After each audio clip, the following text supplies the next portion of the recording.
Usborne first reading.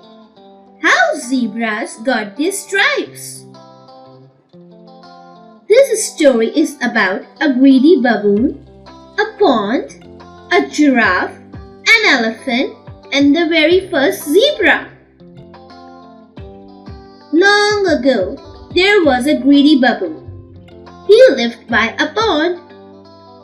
He wanted the pond all to himself.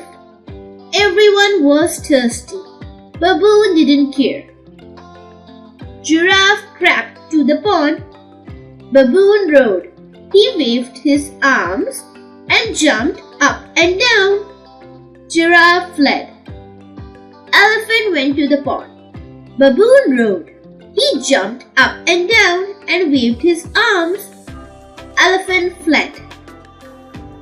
Zebra walked up. Baboon rode. Zebra stamped his hoof.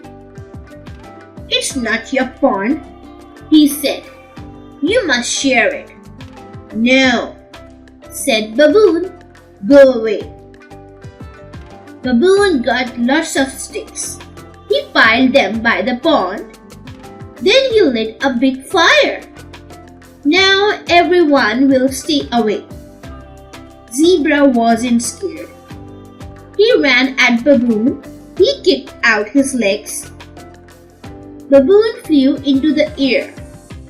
So did the sooty sticks from the fire. The sticks landed on Zebra.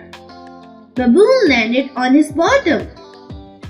Ever since then, zebras have had black stripes, and baboons have had red bottoms.